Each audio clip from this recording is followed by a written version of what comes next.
Good evening. I'm your host, Dr. Vigila Kennedy, Principal of Kumaraguru College of Liberal Arts and Science, Coimbatore. I welcome you to the webinar series, Nation Building Through Civil Services, which started on August 10th and goes on till 13th. And this program aims to empower the future leaders for the nation.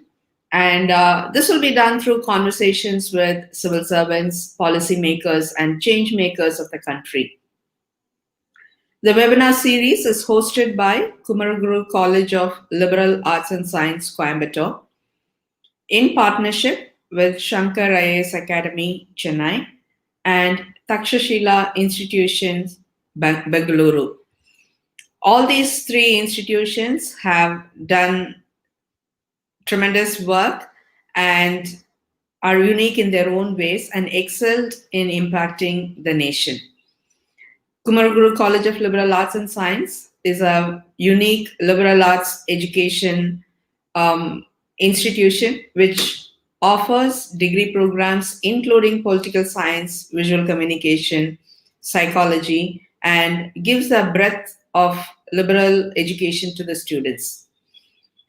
And Kumaraguru College of Liberal Arts and Science also houses Kumaraguru Civil Services Academy in partnerships with Shankar IAS Academy.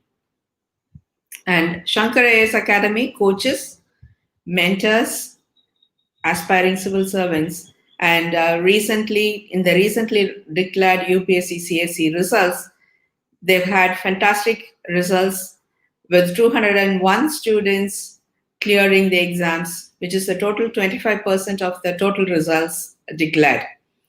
We are happy that Takshashila Institution has partnered with us, who's an independent center for research and education in public policy. We are happy to present this talk in this webinar series, India's National Security. This is in sequel to the morning session, in which we discussed about the foreign policy of our nation. And we have a depth analysis of how changes are happening around borders and across the globe and how it will affect our nation. And very truly, it will also affect our national security. And the format of the session is going to be like this. We will have an in-depth presentation on the topic for an hour, followed by 20 minutes of question and answer. Please do post your questions on the comment box. And this session is live streamed in Facebook and YouTube of KCLAS and the YouTube of Shankar IAS Academy. I welcome all the participants to this conversation on India's national security, presented by Mr. Hormis Tharakan. We are extremely honored to have him here with us. A well-known IPS officer of the Kerala cadre of 1968 batch. He was the chief of research and analysis wing RAW, India's external intelligence agency from 2005 to 2007. He was the former Director General of Kerala Police. He was one of the advisors to the Governor of Karnataka when the state was brought under the President's rule prior to assembly elections in the state in 2008. He was a member of the National Security Council and also the Chief Advisor of Strategic Affairs. Mr. Tharakan retired in 2007 and took charge as Chief Advisor to Karnataka Governor in Bengaluru. In 2014, he shifted to his native village in Kerala and has now become a paddy cum shrimp farmer. I would like to quote what he said some time back and said, "I will never stop serving my nation." And his philosophy has been, if you protect the nation will protect you. And as recently in 2019, he gave a wonderful TED Talk on the topic of an ex-Raw Chief's Guide to National Security, which was a very powerful talk given in Goa. We are extremely honored to have you here with us, sir, and we look forward to your conversation because the topic is extremely important in this context with several things going on globally and around our border and many internal things happening. Very important for us to understand the paradigms about our national security and also how things can turn out. And as individual citizens, as you rightly said, how do we protect the nation in our own ways? We welcome you to this session and over to Mr. Hormis Tharakan. Thank you, Ms. Kennedy. It's a privilege to be back with the Shankar IAS Academy, whom I addressed a couple of years ago. And I'm very happy to hear that there are excellent results this year in the civil services examination. My congratulations to all those who did well and to the organizers and the teachers who made it possible for them. I also compliment the Kumaraguru group and also Takshashila Institution for getting together to organize this series of talks, which I hope would be of help to the aspirants for next year's civil services exams. So we are going to talk about national security. Well, I shall not go into the current happenings, which all of you can read in the newspapers every day or watch on electronic media every day. I shall only try to talk about the concept of national security and the national security architecture of our country, which I hope will help you to understand, analyze, and appreciate the way those tasked with the job of protecting our country go about it. Ladies and gentlemen, when I took over as India's external intelligence agency's chief in 2005, I went to call on the then President Abdul Kalam. I shall remember one advice that he gave me, or perhaps when the President, who is the Commander-in-Chief, talks to you, it's not an advice, it's an order. He said, Tharakan, if we can make sure that there is no war for the next 10 years, we can raise several millions of our people above the poverty line. There was no war either in the subsequent 2 years when I was intelligence chief, or in the years since then, although we had serious security threats internally and externally. I'm not at all claiming that it was entirely due to my efforts, but it gave me great satisfaction to read recently that according to Dr. Arvind Subramaniam, who was the chief economic advisor to the present India government till a couple of years back, he said that the rate of poverty reduction achieved from 2005-2006 to 2011-2012 was the fastest in the history of the country. I would like to think in my retirement now that I made a small contribution to that achievement in compliance of the orders of my Commander-in-Chief by doing what I could do to ensure that there was no war in the 2 years that I was there.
Shankar IAS Academy holds its core values integral to the culture of learning and innovation. We offer one of the best teaching teams in the country, world-class infrastructure and digital classrooms for our students. I have seen students come in with a dream in their eyes and go out as bureaucrats. Our academy serves as a platform for students to become future IAS, IPS, ARS officers and also to face the challenges of life ahead. We help you fulfill that dream of the civil services. Your aspirations and dreams finally become a reality.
We are very sorry for the interruption.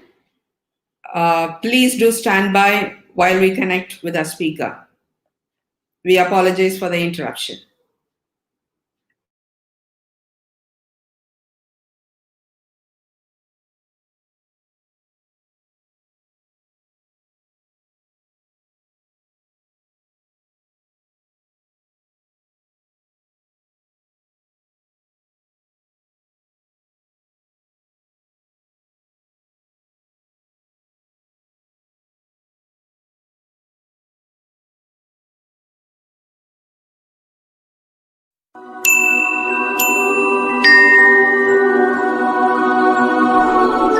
Shankar IAS Academy holds its core values integral to the culture of learning and innovation. We offer one of the best teaching teams in the country, world-class infrastructure and digital classrooms for our students. I have seen students come in with a dream in their eyes and go out as bureaucrats. Our academy serves as a platform for students to become future IAS, IPS, ARS officers and also to face the challenges of life ahead. We help you fulfill that dream of the civil services.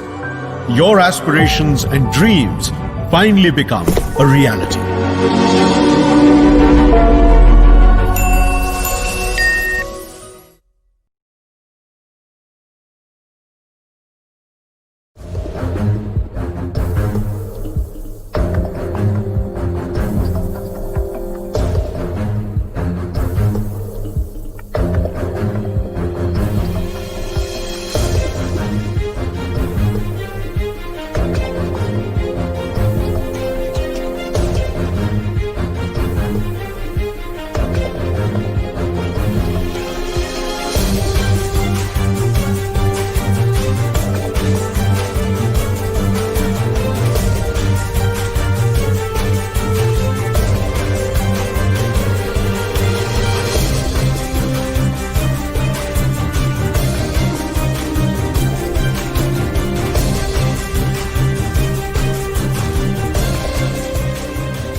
I think we lost the connection some time back.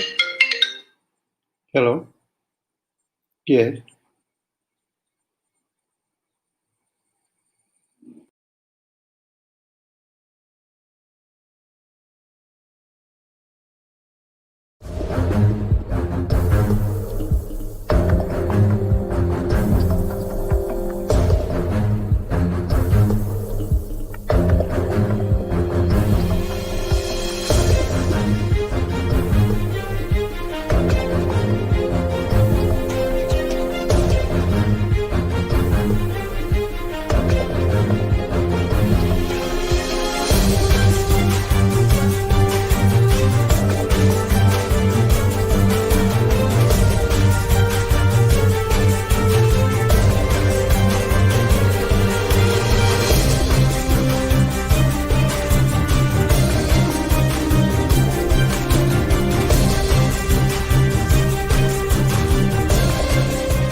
Can we go ahead now?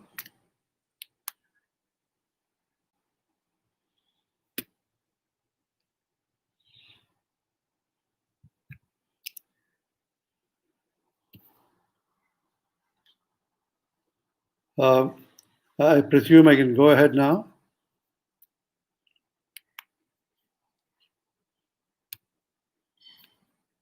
Yes, sir, we can go ahead, sir. Okay, I think we lost the connection in between. Okay, now we shall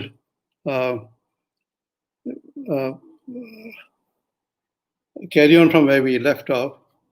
Like I said, the concept of national security is very often people think that it has everything to do with armed forces and the police, uniformed services in general.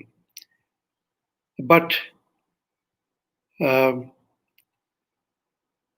often, when you come to think about it, you find that there is more to national security than merely taking your guns and firing from them. As the president explained to me, the most important thing in national security is to make sure that the poorest of the poor in our country feel secure.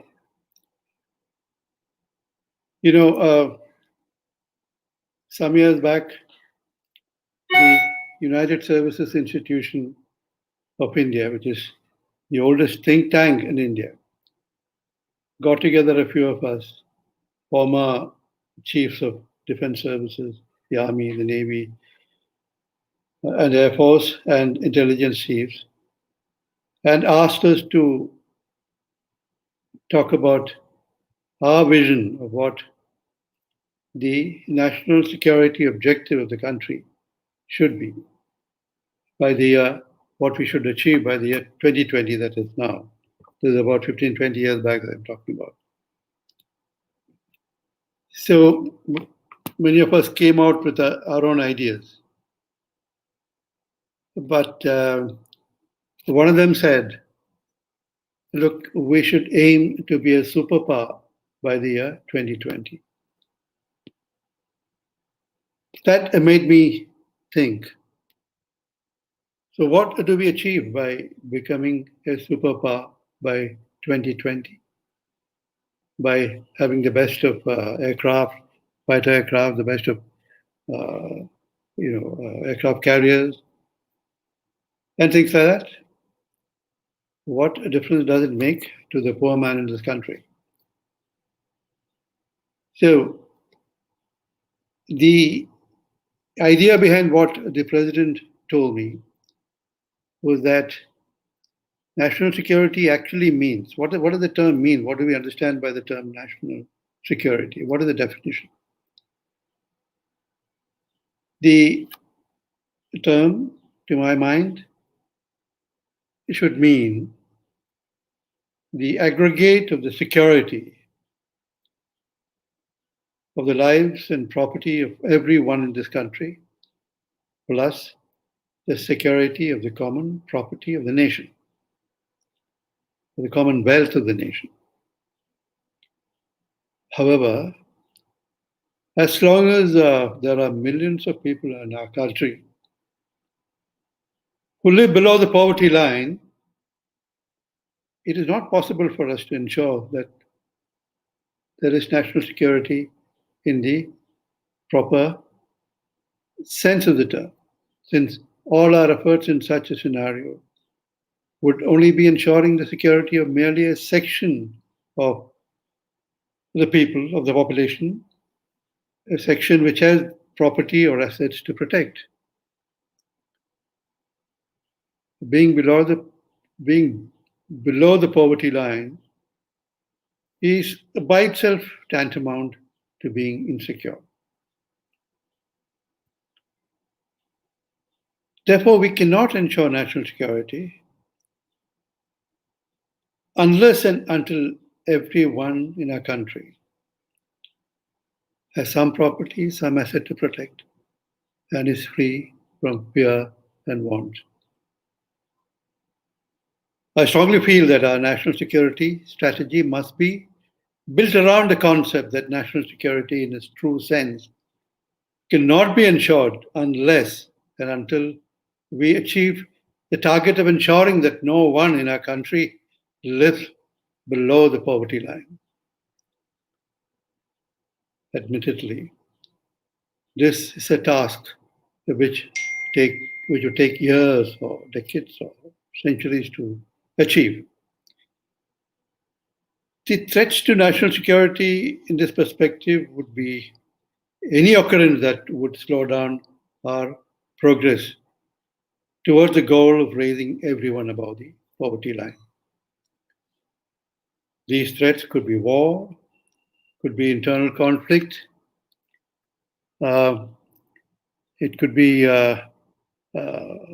terrorism, shortage of energy, shortage of water, shortage of food, natural or man-made disasters, pandemics, etc. Some of these are listed in the slide which is being shown currently.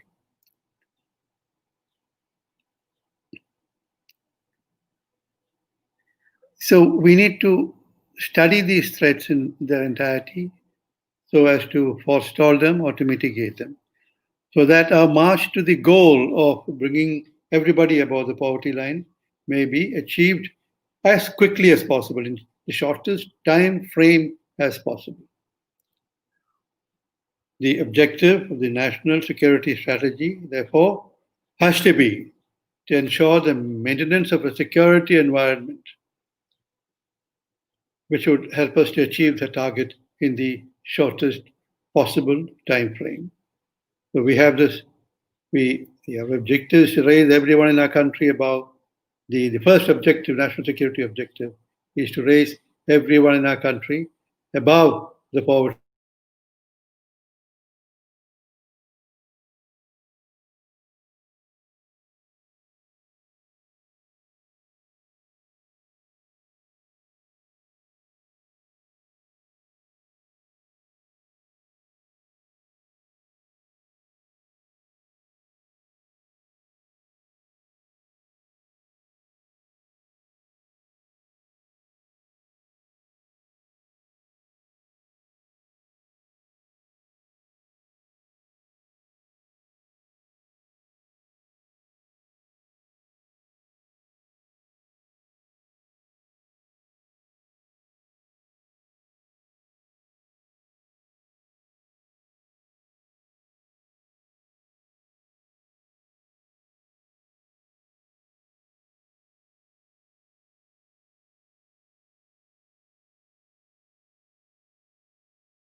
I suppose you all can hear me, see me. Is that right?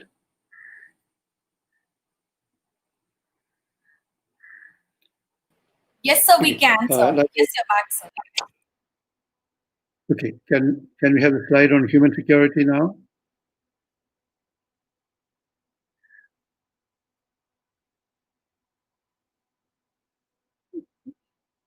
Yeah, human security, yes.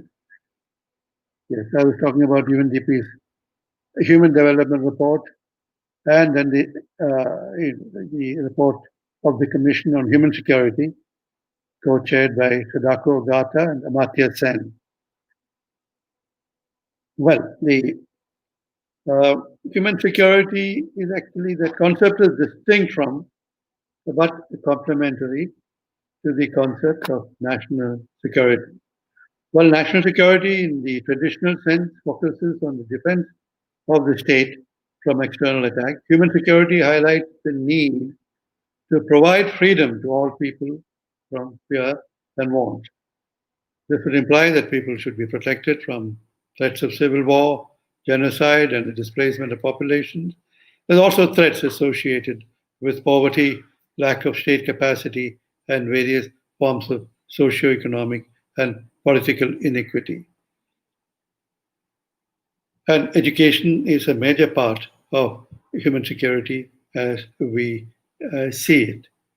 So these are concepts that go along with the concept of national security and, in fact, are central to it.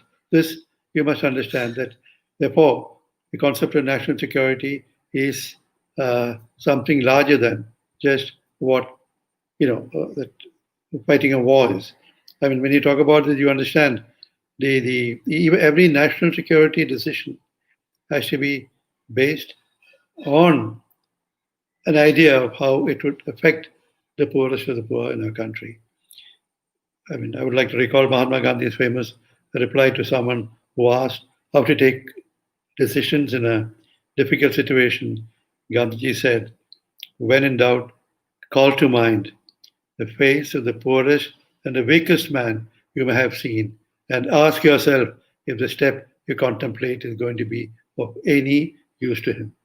This is not a statement meant to promote charity. On the other hand, it is the key to a sustainable national security policy.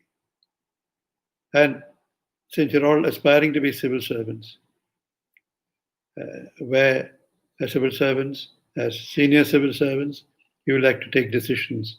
And very often you'll have a difficult task in deciding to take what is the right decision in a complex situation. Then one of the main guidelines should be this. Look, what I do is going to help the poorest of the poor. That will help you to take the right decision. You can never go wrong if you have that as the basic principle of your decision making. Now, we shall now come to national security per se, and I'll talk to you about the national security architecture of our country. I think from here onwards, so far I'm talking about the concept, the ideas that should drive our effort to develop a national security strategy. But here, from here onwards, I'll be talking about the brass tacks of national security, starting with the national security architecture.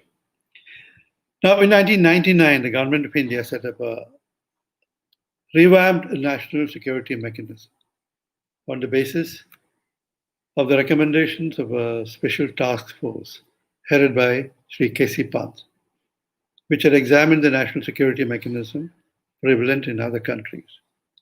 Such a revamping was considered necessary in view of the emergence of India as a nuclear power. The revamped structure was as follows. The National Security Council at the very top.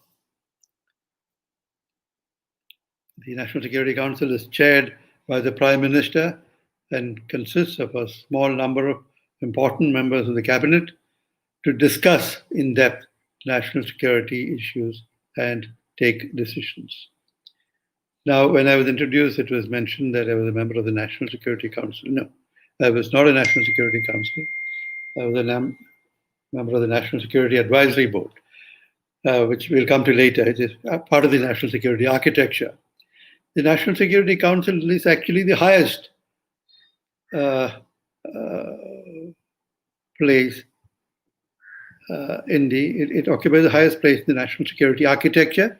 It is headed by the Prime Minister himself, and it consists of the Defense Minister, the Raksha Mantri, as we refer to, the External Affairs Minister, the Home Minister, the Finance Minister, yes, these four, and the National Security Advisor is the Member Secretary of the National Security Council. Then there is the Strategic Policy Group, headed by the Cabinet Secretary, which consists of the professional heads of the ministries concerned with national security and the chiefs of the intelligence agencies and the armed forces.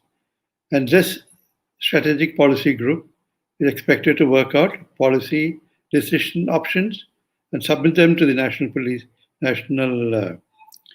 Security Council, headed by the Prime Minister, for consideration and decisions, which will then be implemented by the same Strategic Policy Group, headed by the Cabinet Secretary.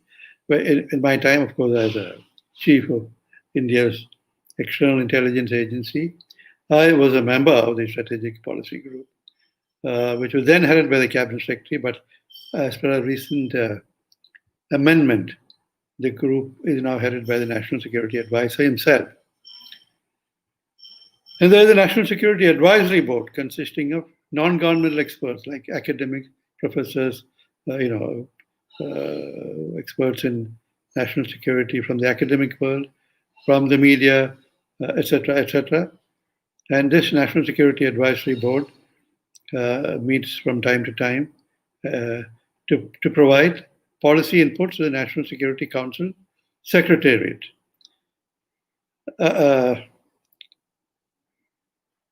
Yes, so I was a member of the National Security Advisory Board for a couple of years, as was Ambassador T.P. Srinivasan, who addressed you earlier today.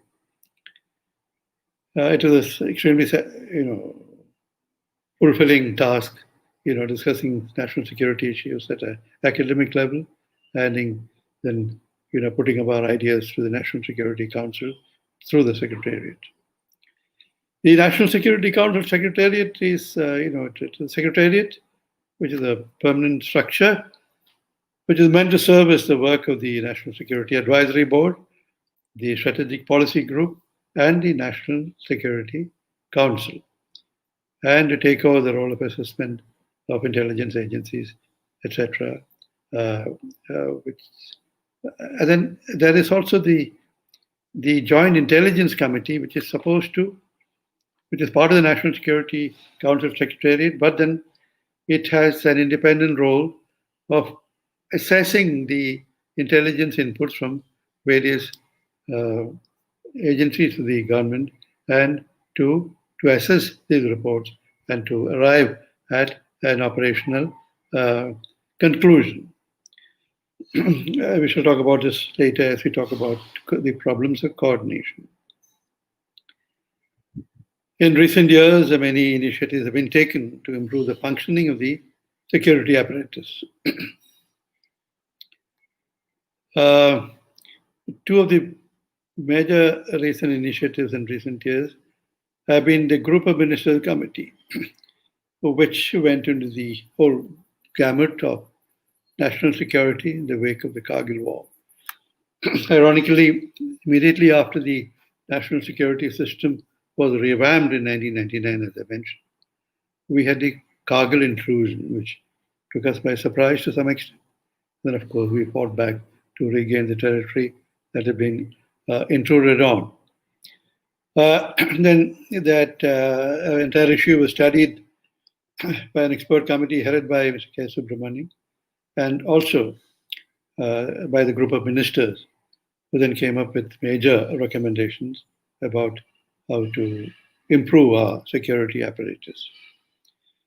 And the The other major exercise which has been taken up in recent years was the second Administrative Reforms Committee's assessment of the security structure in India.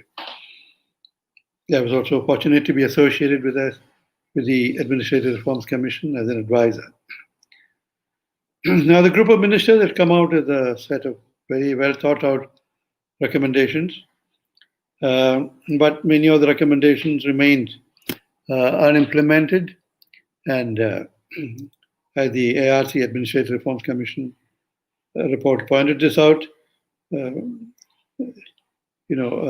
was, I think, a lapse which very often happens in government. But then, as you know, in Mumbai, this major attack took place on 26th of November 2008. That led to the speeding up of the implementations of the GOM regarding intelligence coordination and coastal security, among other things. Some of the vital recommendations of the ARC were accepted by the government and incorporated into the anti-terrorism legislation introduced shortly after the Mumbai attacks. However, the remaining recommendations of the ARC report, combating terrorism, also deserve serious consideration. And the ARC, in that part of the report, which remained unreleased for a long time, had highlighted three aspects of the reforms required to improve the performance of intelligence agencies in India. These three being capacity building, coordination, and oversight. Can we go to the next slide?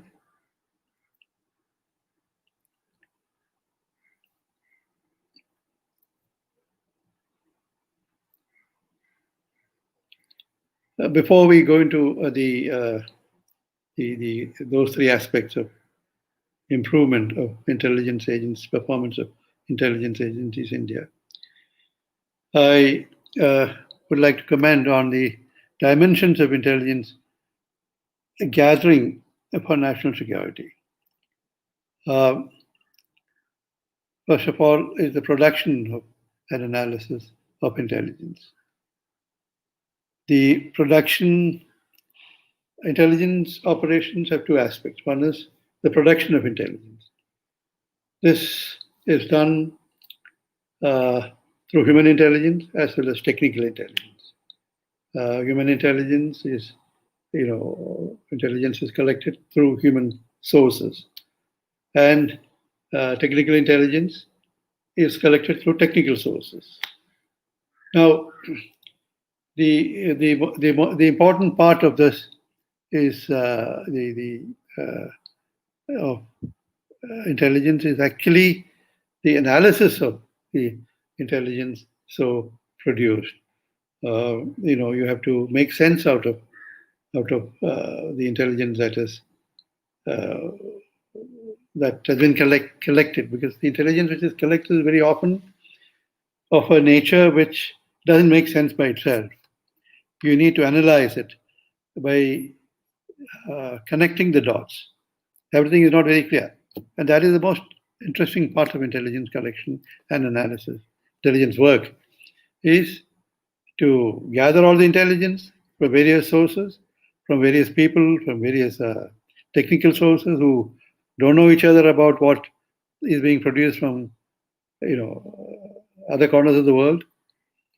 And the man or the woman sitting at a desk at a computer who has access to all this information has to make sense out of what all this means.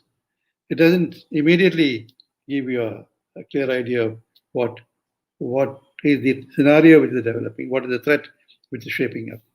We can make sense only by connecting the dots and also comparing it with the collated data, which is the real wealth of an intelligence agency. Over the many, many years of its existence, it has collected a great deal of intelligence, which has been collated and kept. In the olden days, it used to be, when I started my career, it used to be collected in collation books, collation registers under various heads and with proper indexing and all that. The smartness of the desk officers was their ability to retrieve that intelligence as quickly as possible. But all that has changed now. that the computer can store, humongous amount of data which can be recalled in new time, in the shortest possible time, which has facilitated intelligence work in many ways. Now, I think since you seem to, then I also need to explain what internal and external, there's a basic difference between internal and external intelligence. Now, for a nation's security, you need to have intelligence about what's happening within the country. That is internal intelligence about the internal security of the country, but about what's happening within the country. As you know, the internal security challenges are huge. I'm not going to go into the detail. These are things which you can read up from the media. We have the left-wing extremism, the problem of left-wing extremism. We have the problems of cross-border terrorism. We have the unstable situation in many parts of our country, like in J&K, in the Northeast. Then we have the problem with the ISIs, problem of counterfeit currency, coastal security. So we have a great deal of problems within the country about which we need to keep collecting information so that we can tackle them competently. So that is internal intelligence. Now, external intelligence relates to the threats that we face from countries outside, near and far, and about their designs, their evil designs, and what they're trying to do to our country. And also, not only their evil designs, and we also need to assess in what way we can help them so that our relations, you listen to foreign policy in the thing, so to help our external affairs ministry to maintain good relations with all countries in the world. It's important to find out.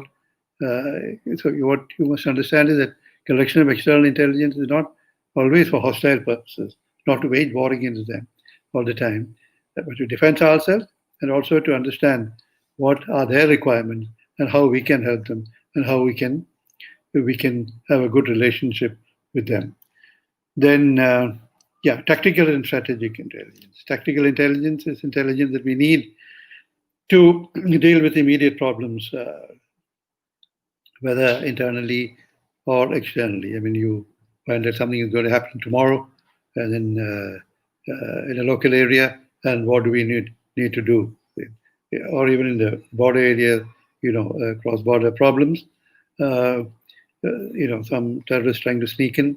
So these are all tactical intelligence. But the strategic intelligence is the intelligence that we need to have in order to understand the evolving scenario. What are the threats? How are things developing within the country and outside the country, which can pose a threat to national security? That is strategic intelligence. Then, of course, human, second, alien, etc. Basically, it is human and second that we need to look at. The intelligence that is collected through human sources, which is actually the classic intelligence work, is that you develop sources who will, and with them, the relationship that you build up with your source is something very, very interesting, and that is into its psychology and a lot of other aspects come, and that has been the subject matter of some of the best spy fiction, like John le Carre's, is based on the relationship between the handling officer and his source, that personal relationship, which makes a source part information of interest to you. The technical intelligence, of course, technology is advancing. In recent years, the way technology has developed has been of immense help to the intelligence collection work.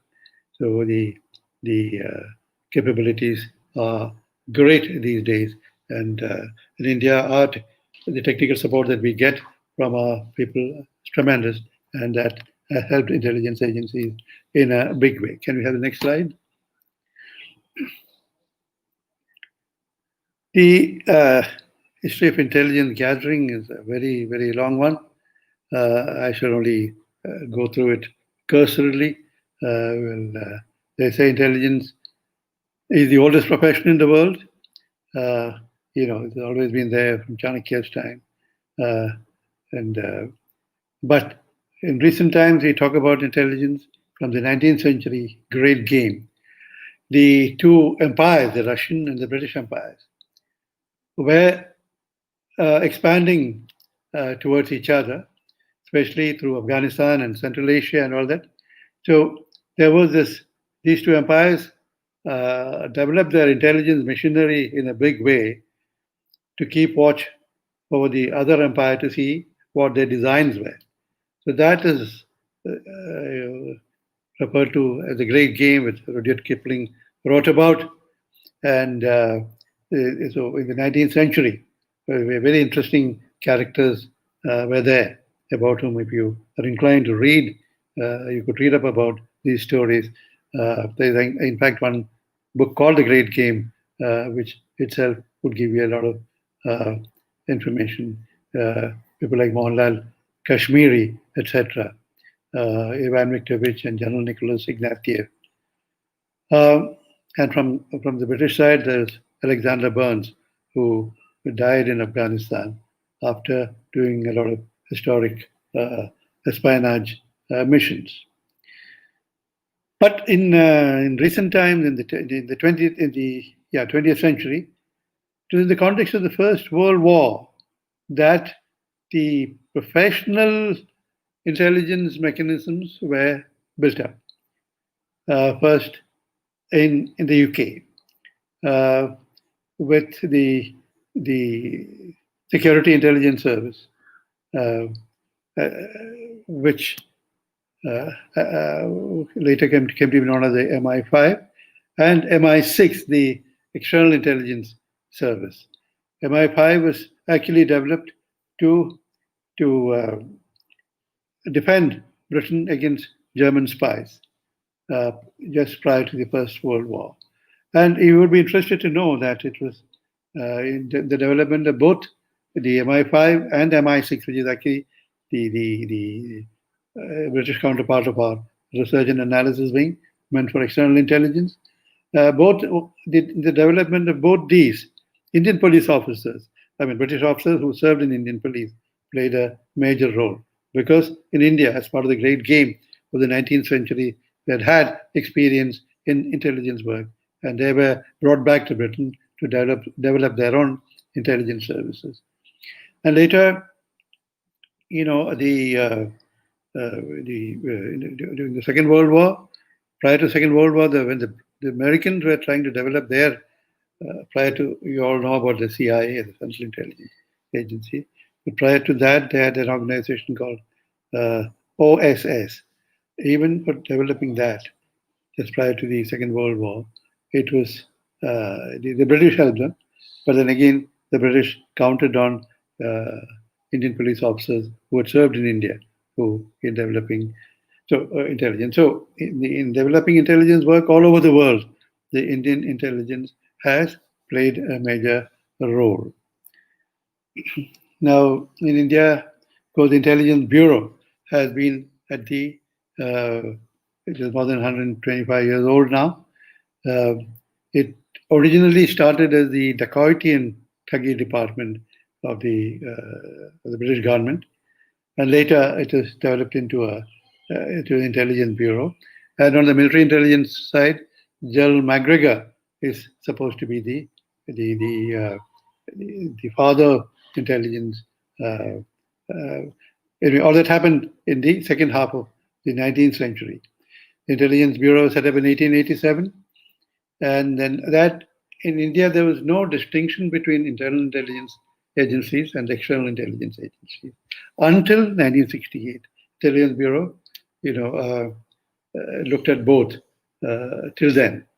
Now, in 1962 we had the China War, 65 the war with Pakistan, and in the context of all that, it was decided that it would be useful to have an external intelligence agency exclusively to deal with the external threats to India's security. So the Research and Analysis Wing was set up in 1968, not 61 as shown here, it's actually 1968. Mr. Ramnath Kao and Mr. Shankar IAS were the people entrusted with that responsibility, and they did a remarkably good job of that, as is widely acknowledged.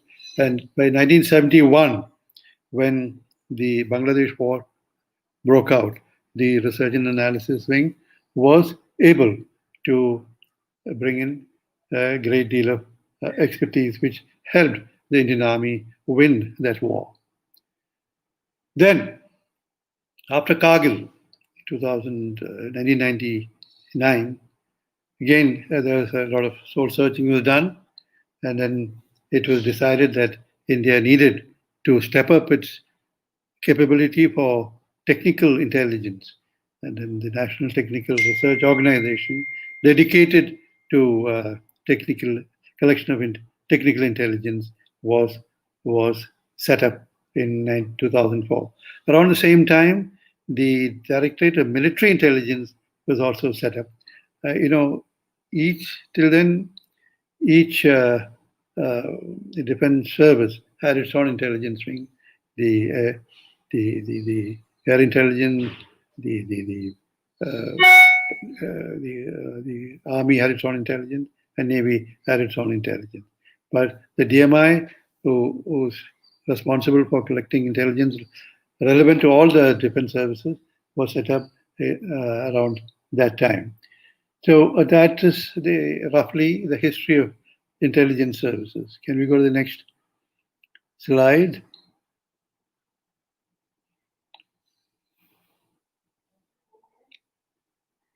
Now I shall come to the intelligence community in India. It's a very vast community, starting from the police station, the lowest level. The beat constable who goes around, with whom you may all be familiar, who goes around his beat, meeting people, and think that he gets a lot of intelligence on his own without having to look for it.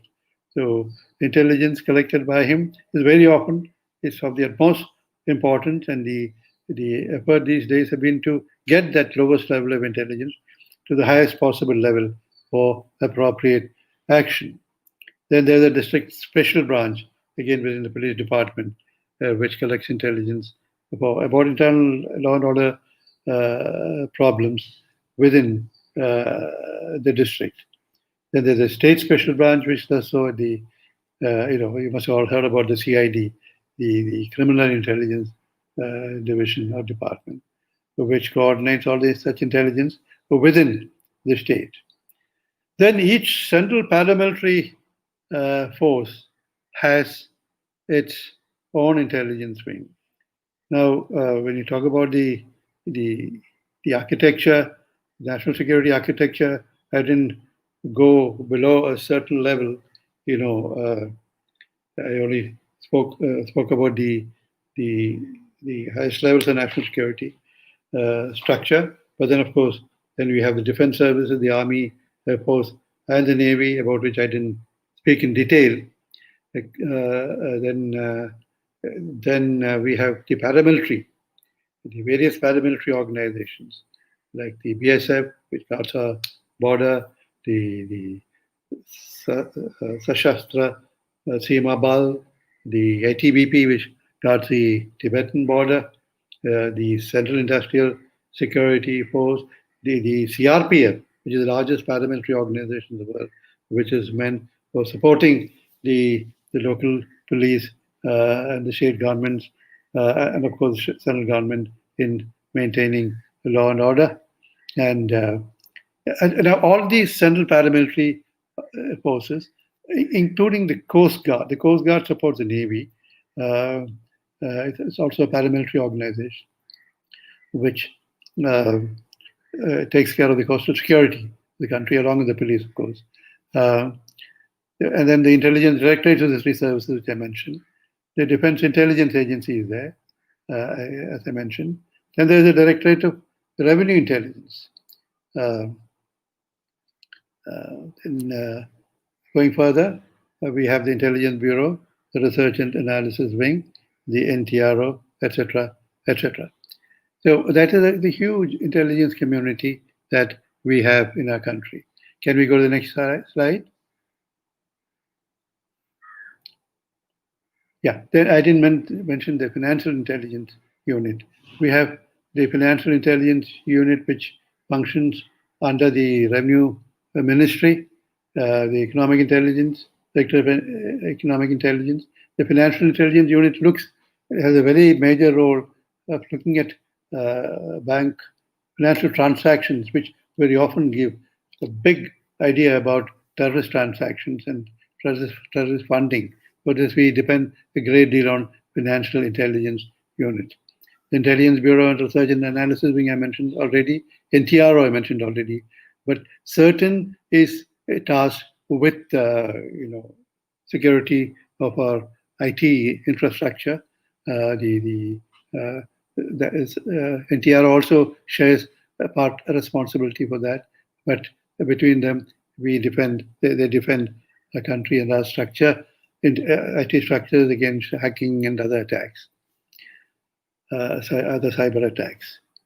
Next one.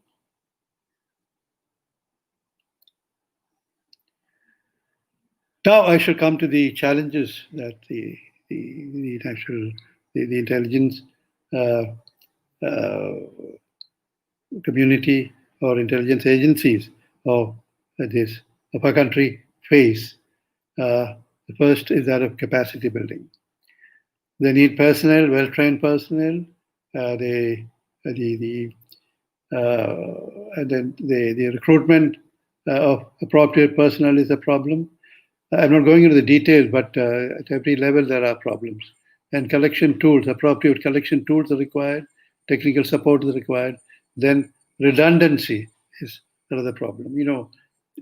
As you see, there are several intelligence agencies.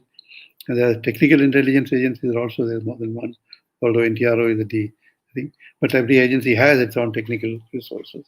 Our government has to, and each technical support mechanism requires huge investment, huge spending.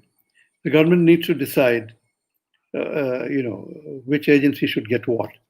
And very often this question of redundancy is also there. I mean, it's considered prudent to make sure that more than one agency has similar equipment. So these are all the challenges that the government faces as far as capacity building in intelligence services is concerned. The next one. The next challenge is coordination. Now, this is something about which I can talk for, hours. We need to have coordination at the apex level and also at the functional level. Now, one thing which I omitted to mention earlier, when I mentioned about the evolution of the national security architecture, is I spoke about the Defense Intelligence Agency, which was supposed to coordinate the intelligence, the wings of all the defense services. But I should have mentioned about the CDS, the Chief of Defense Services, post which has come into being very recently, which is actually a follow from the recommendation of the group of ministers which came after the Kargil War. It was finally implemented recently. General Vipin Rawat is the first Chief of Defense Services who's got a coordinating role to function, to perform, to ensure coordination among all the three services.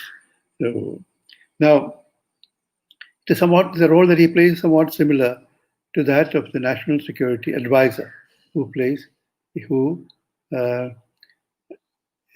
does the coordination at the apex level, at the national level. As I said, the National Security Advisor is the member secretary of the National Security Council. And he, in fact, coordinates the functioning of all the ministries concerned with national security on behalf of the Prime Minister. Prime Minister very often doesn't have the time to devote to the question of coordination. But each national security decision needs coordination amongst all the major ministries and sometimes minor ministries also. And that coordination is done by the National Security Advisor to the National Security Council Secretariat. Now, about coordination at the apex level, the one major question that arises is whether we should have a Director of National Intelligence to coordinate just intelligence, because the National Security Advisor's task is much larger. He doesn't just coordinate intelligence. He coordinates the functioning of all the ministries concerned with national security. So should we have someone coordinating Director of National Intelligence is the question which is worth pondering over. But we don't have a Director of National Intelligence now, like in the US they have, but we have not followed that as yet. So that's an interesting question which is being debated. Then an equally important question is coordination at the functional level. Now, after Kargil, the group of ministers thought about this, and then they, at the functional level means, like I said, there are many intelligence agencies in this country, as you have seen.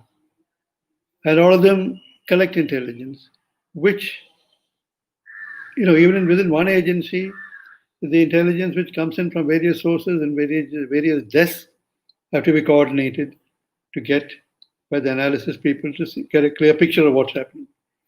But just imagine at the larger level, all the inputs which are available to the various intelligence agencies in the country had to be coordinated to get a clear picture. And very often we find after major terrorist attacks that it could have been prevented if one information which is available with one agency had been shared with another agency. And the problem with sharing, dear friends, is that there is a sense of competition between all these agencies. They all want to, show to their political masters that, look, we are ahead of the others, we are more efficient. But by holding back information, they are actually undermining national security. And that realization has finally come in now, with the result that the multi-agency center was set up for that purpose. That at the functional level, the representatives of various agencies meet at the central level and share intelligence every day. That is how that is. Even after the group of ministers made the recommendation in 1999, nothing much had been done until 2008. And it was only after 2008 that an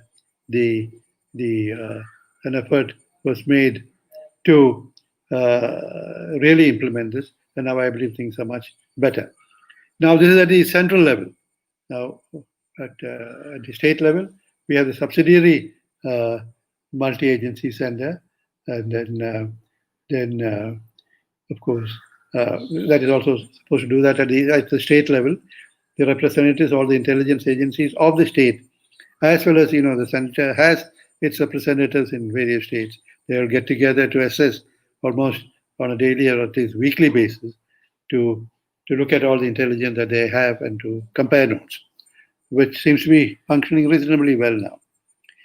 Now, you might have read that there was a move to introduce a National Counter-Terrorism Center sometime back, which has been dropped since. This is again the wake of 2008 Mumbai attacks, as the National Counter-Terrorism Center was thought about. The idea was to empower the Intelligence Bureau to set up a National Counter-Terrorism Center, which will have powers of arrest and so that response to intelligence regarding terrorist activities can be swifter. Now, this very often it has been felt that we have intelligence. Intelligence Bureau has intelligence, or other intelligence agencies has intelligence, but the powers to act on it actually lies with the state police. You must understand that in our federal system, the police is a state subject, and It is only the police which has the powers to arrest. The intelligence bureau, the intelligence agency don't have the powers to arrest. Now, so it was in this context that this concept of a national counterterrorism center, which again based on what the US had developed after their 9/11. But here it didn't quite take off because of the problems of federalism, because many state governments objected to the powers of arrest being given to Central Intelligence Bureau, which is actually, on many legal grounds that was objected to, so that did not happen. That is a subject matter of great interest. But what did happen was the National Intelligence Agency, to deal exclusively with terrorism cases at the national level, was set up with powers which had the powers to take over cases,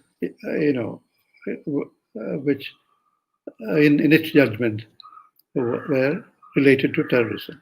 This again is actually some infringement of the rights of the state government, could have been perceived like that. But in the wake of 26/11, after the Mumbai attacks, the parliament passed it unanimously. So we now have the National Intelligence Agency looking into terrorism cases. Even earlier, the CBI used to take over cases of terrorism from the state police, but only at the request of the state police. But now, as per the NIA Act, the certain schedule offences can be taken over by the NIA on its own. So that is an interesting question on federalism, which you might like to study. So, a great deal of issues are there which are related to national security. Next one, please.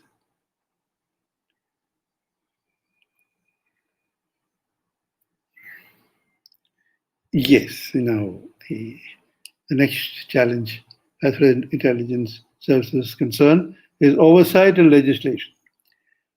Now let's see.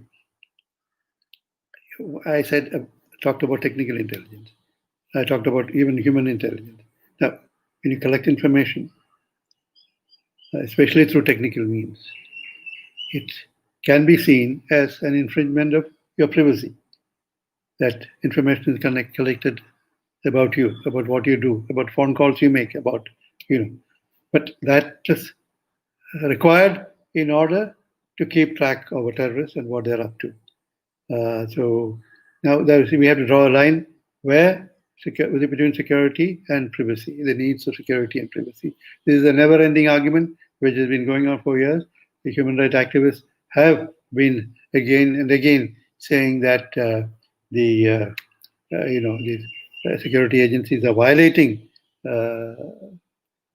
privacy of the common man, the protection. Whereas the state's argument is that for protecting the common man, the privacy has to be intruded upon in certain cases.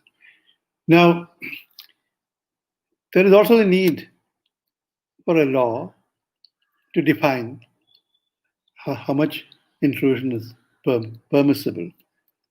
That is for the protection of the common man. The law is also required for protecting the intelligence operator. Very often, intelligence operators are praised for collecting information which is vital to prevention of terrorist acts. But later, the mood changes and it says that the intelligence operative went beyond their legal powers to do all this. And finally, after the terrorism threat dies down, the intelligence operative and people who acted on it are sometimes hauled up before courts of law, precisely because there is no law which defines what exactly they can do in pursuing, in ensuring national security. Now, there is a concept of an inspector general in certain organizations, because within intelligence agencies there is problems because the rights of the individual operatives are limited because that is required because of the security reasons and the need to know principle and things like that. But at the same time, we should ensure that they are not trampled upon.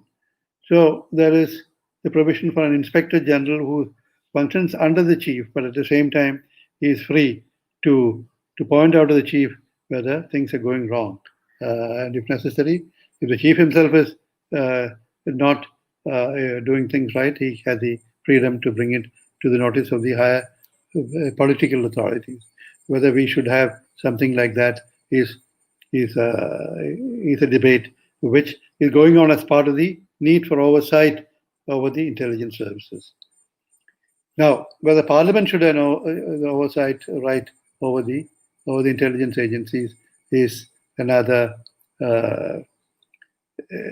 issue which is being debated by widely. Actually, that's something that we should be reading up about, and you should have an opinion about. There are two sides to it. One is that in many countries of the world, the Parliament did not have an oversight right, but now things have changed in most countries. There is some kind of an oversight over the intelligence agencies is given to the Parliament. But the fear very often is that the need to preserve the operational security of the intelligence services could be compromised if a large number of people, even if they are elected, are exposed to it, or whether it's not enough if the highest levels of elected representatives, which is the Prime Minister himself, is briefed, and if he himself is able to exercise oversight over the intelligence agencies. So in this connection, you might remember that Mr. Manish Tiwari had introduced a bill in Parliament, which I think has since lapsed, suggesting that there should be parliamentary oversight over intelligence services. So these are the challenges which are there in front of the government and the people of India in deciding how the performance of the intelligence agencies should be improved. I am not going into the threat scenario facing our country, because you're all familiar with it, and it is up to you as prospective candidates for the civil services to read up every day and to be up to date with what's happening. And of course, the latest is the Chinese aggression and their aggressive posture across the line of control, and we need to think about how we need to tackle that, and the overall the global scenario about which I'm sure Mr. Ambassador Srinivasan would have spoken to you, the threat that China poses in our region, and our relationship with our countries in our region, of course with Pakistan, with whom we have an adversarial relationship, but other countries like Sri Lanka, Maldives, Nepal, Bangladesh, Bhutan, Burma, Myanmar. How do we, maintain good relations with them so that they don't feel threatened by us, and we are able to stand together and make sure that the biggest threat which seems to be posed to us these days seems to be from our largest neighbor, who's China. And China's efforts to influence this region and the smaller countries is a matter of concern to us. We need to think of a strategy to how to stand up to that and to resolve our problems with China if we can. That would, of course, be the best thing to do. Similarly with Pakistan, we have many outstanding issues which are there. So these are our main concern. And of course, Afghanistan, the things, Taliban is going to enter into talks with the government. So let's see how that goes. Afghanistan is a country with a great significance to our security, and our relations with Pakistan depend a great deal on how things go on in Afghanistan. So these are issues that we need to read upon. So I'm not going into those aspects now. I think I have perhaps overshot my time. I shall now take in your questions and try to answer them to the best possible ability of mine. Thank you. I think I think I covered all that I meant to do. Yes, sir. Sir, shall we start question and answer session, sir? Yes, please. Sir, the first question is, what are the external security threats posed by India's neighborhood? Like I said, I think I already answered that Yes. question while winding up the the threats posed by China, by Pakistan, and the other challenge is that we need to maintain our good relations with our smaller neighbors nearby, which is a matter of great concern. There are changing scenarios there. Sri Lanka has just had an election, and the Rajapakshas have their party has come to power. It's a very interesting scenario there because the party which has come to power is a new party. Although Mr. Rajapaksa had been Prime Minister and President earlier, the party which he now represents is a new party, SLPP, I think he calls it now. Earlier it was SLFP. So how they, China has been reaching out to Sri Lanka, but Sri Lanka has always had very close relations with us. Now, at the same time, we have problems about the problems of the Tamil population, especially in the north of Sri Lanka. We know about the ethnic war that they had. So, all that we have to keep in mind. These are all challenges. Despite all this, the real challenge in foreign policy is to steer clear of all these problems, find a way through all these, extensive problems that we face. Now, Nepal, again, it has been very close to us. Nepalese people fight for us in the Indian Army, but still there are misunderstandings from time to time. And currently there's this problem of Kalapani, and the relations are a bit tense at the moment. But the underlying strength of our relations is very strong. And in my personal opinion, China, however much it may try, will not be able to take Nepal away from India's field of influence. As long as we have the right approach, we should not think that we are superior to the small country. No, should not be the approach. We should realize that the well-being of the neighboring country, again, the principle of the poverty, extreme poverty in Nepal, the backwardness.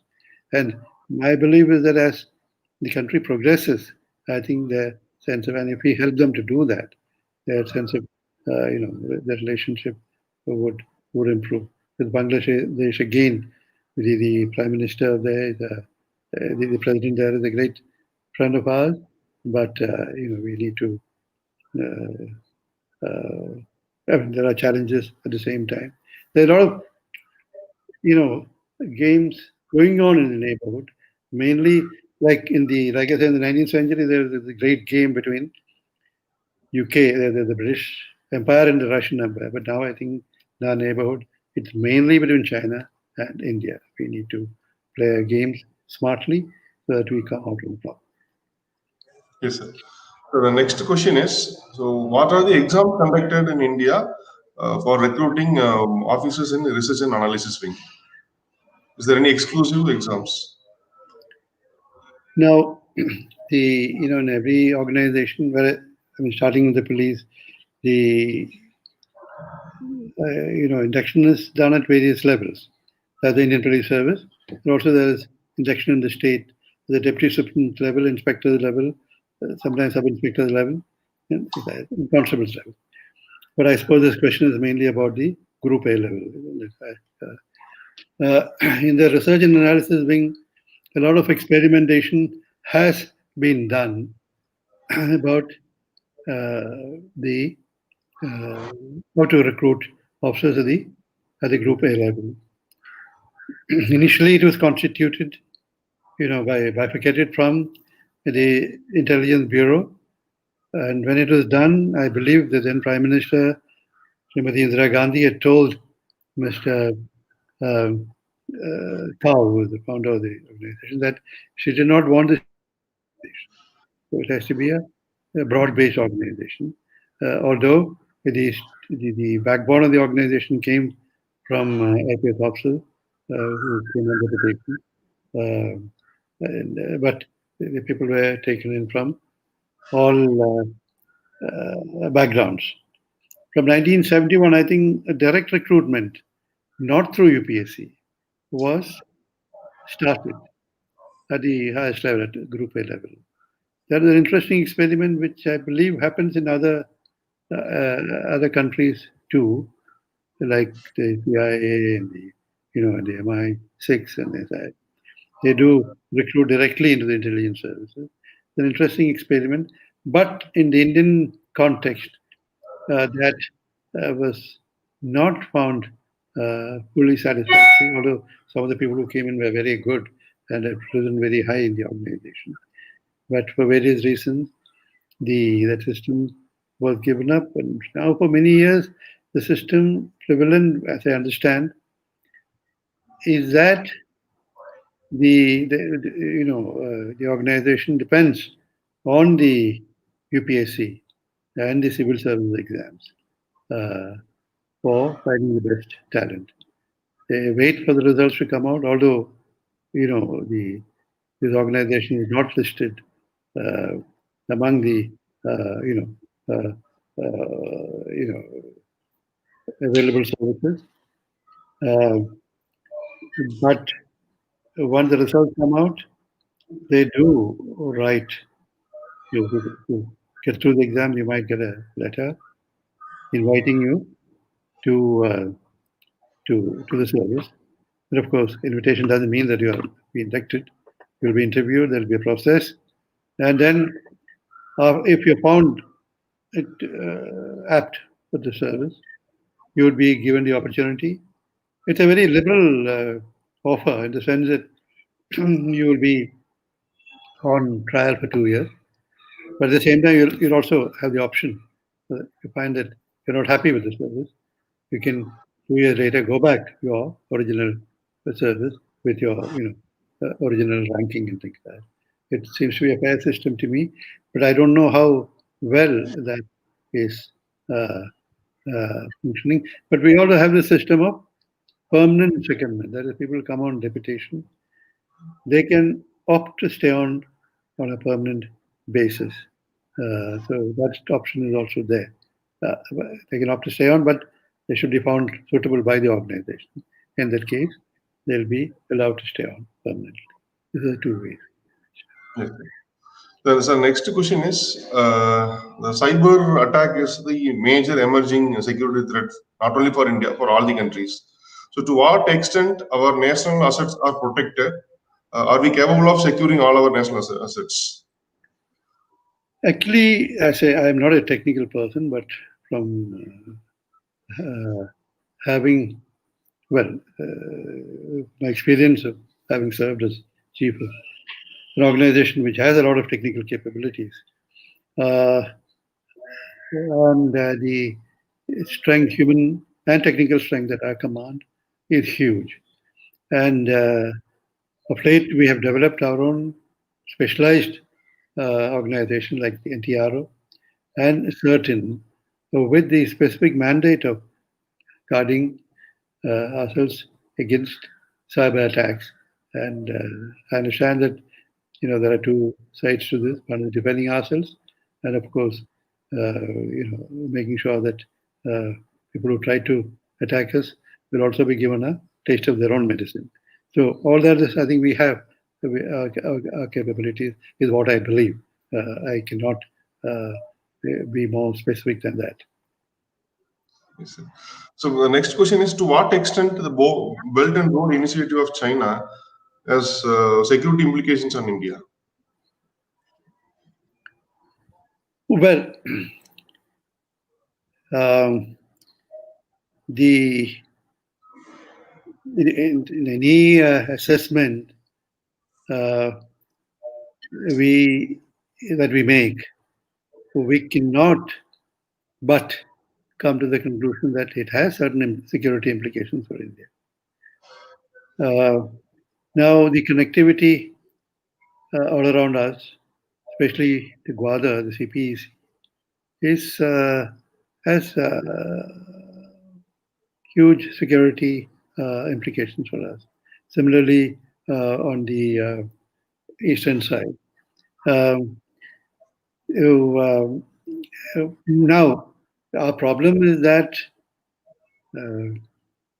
when the BRI is actually supposed to be an economic measure, so it is difficult for us to object to it when it's a purely economic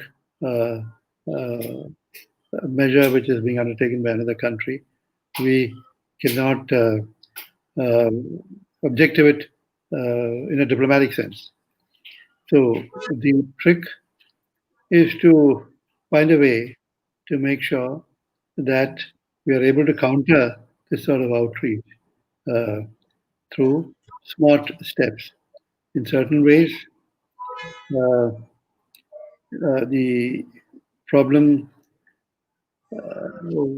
may resolve itself because it seems that the Chinese themselves are now finding it a bit difficult to carry on with that with the huge scale of the operation. So to some extent, the problems may get resolved on their own. But then, I mean, these are issues about which we have no immediate answers. We have to keep probing. We have to keep thinking. We have to keep designing. But there are ways through which we can counter such outreaches. Yes. Thank you, sir. So the last question is, a decade before, almost 2010 and all, the left-wing extremism was considered as the single largest threat to internal security of India. Now, to what extent we have addressed the left-wing extremism in India? So what's the present situation, sir? Well, the general impression is that there has been considerable improvement in recent years, but that can you just hold on for a moment? Excuse me. Sorry.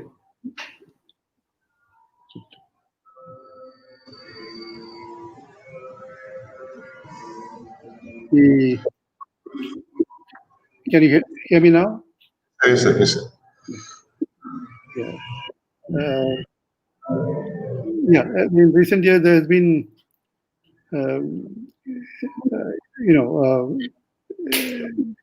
considerable improvement in the Yes, left-wing extremism scenario. But of late, again, I've been reading that in Telangana there's been a resurgence. But it is a problem which will not go away just like that. It is a problem about which we need to, there's socioeconomic factors involved. Now, like I said, when I joined service in 1968, that was the year in which the Naxalbari problem started. So, extremism, at least as old as that, if we don't count the Telangana agitation and things like that. So these are things which will not go away like that. We need to deal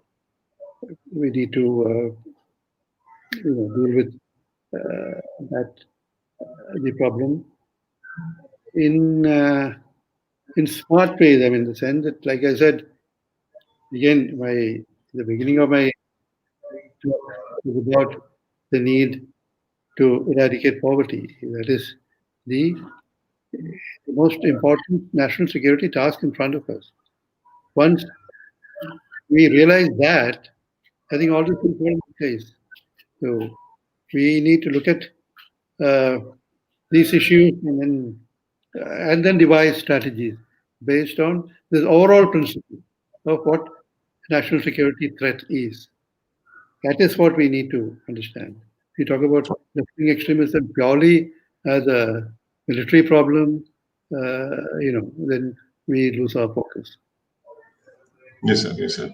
Thank you so much, sir. So we have done all the questions. I'm Good sorry evening, about, everyone. I think there's a connectivity problem in between. I hope it. No. That's okay.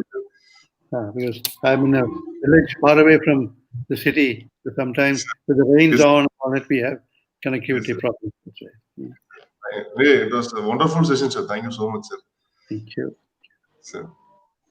Good evening, everyone. Now it's time to conclude our session.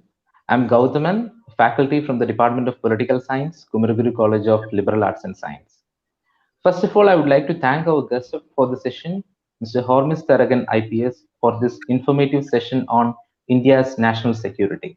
Sir, thank you so much for taking out time of your busy schedule for us and educating the young aspirants.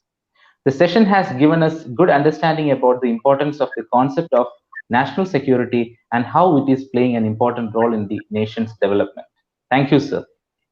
Sure. It is a pleasure interacting with you all. Thank you. Then we have Mr. Chandrasekhar, Head Academics, Shankar IAS Academy. Thank you, sir, for being the moderator of the session and for a very smooth working throughout. Thank you. I would like to thank Kumaraguru College of Liberal Arts and Science and the management for organizing this wonderful webinar series for students, faculty, and civil service aspirants. Also, I would like to extend thanks to Shankar IAS Academy, who have been the backbone of the whole program, and our knowledge partner, Takshashila Institution, for their contribution and support. Last but not the least, I thank all the participants, the aspirants, and wholeheartedly welcome you to join tomorrow morning session at 10:30 a.m. on the topic Climate Change and Pandemic by Mr. Sundar Rajan, Coordinator of Poolagin Nanbargal. Thank you all. Thank you, sir. Thank you so much, sir. Thanks a lot, and all the best. All the best to you and to all the candidates too. Thank you. Yes, thank you so much, sir. Thank you, Gaurav, sir. Can I go? Yes, sir.